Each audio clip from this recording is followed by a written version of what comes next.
हमारा मुख्यमंत्री से यही मांग है, जो लॉकडाउन के अंदर जो हमारे दुकानदार भाई हैं और हैं, सभी छोटे व्यापारी हैं, श्रमिक हैं, मजदूर हैं, जो काफ़ी दिन से काम धंधा बंद पड़ा है, उनके बिजली के बिल माफ़ किए जाएं। और जो उनके बच्चे स्कूलों में पढ़ रहे हैं, सबके काम धंधे चौपट हो चुके हैं, उनके बच्चों की भी फीस माफ़ की जाए। सरकार से यही गुजारिश है, दोनों कामों को एक बड़ा गरीबों को राहत मिलने का काम काम है, ये इसी बारे में ज्ञापन दिया गया है।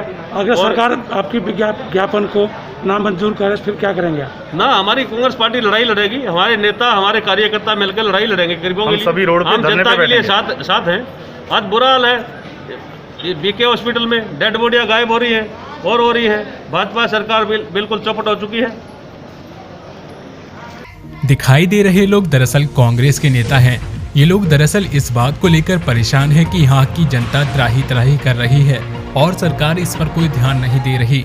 इन लोगों ने आज फरीदाबाद के जिला उपायुक्त के माध्यम से मुख्यमंत्री को ज्ञापन देने लधु सचिवालय पहुंचे। इन लोगों ने ज्ञापन के माध्यम से हरियाणा के मुख्यमंत्री से मांग की है कि जिनका रोजगार चला गया है उनके बिजली बिल माफ किए जाए और जिनकी कंपनी बंद हो गई है उनके भी बिजली के बिल माफ किए जाए।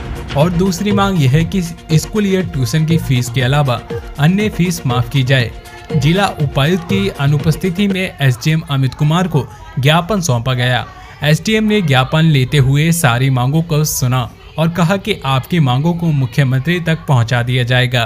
जी, आप देश में महामारी का प्रकोप पे इलाज नहीं है, आप कह रहे हैं, क्या कहना चाहेंगे? मैं ये कहना चाहता हूँ कि सरकार को सारी स्थिति का मालूम है कि लोगों के काम नहीं है, धंधे नहीं है, नौकरियाँ नहीं है। तो लॉकडाउन में जब फैक्ट्रियाँ नहीं चली, दुकानें नहीं चली, तो बिजली का बिल क्यों, उनसे सर्विस टैक्स और तमाम तरह के टैक्सेस क्यों?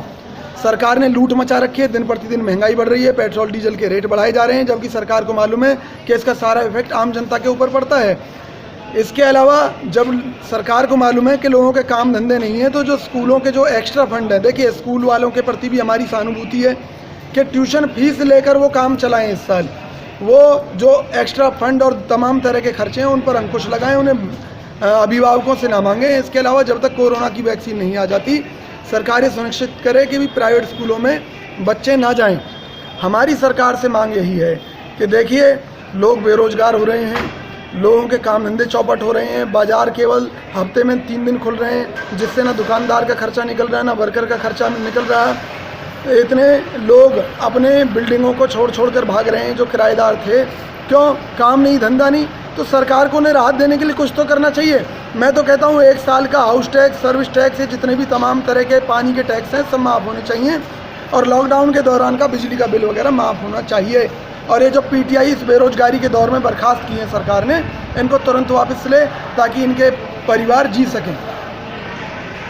हम सड़कों पे उतरेंगे, जैसे कि आजकल देश के हालात चल रहे हैं। पूरे देश के अंदर जो हो रहा है बिल्कुल गलत हो रहा है। पेट्रोल डीजल के रेट बढ़ते जा रहे हैं।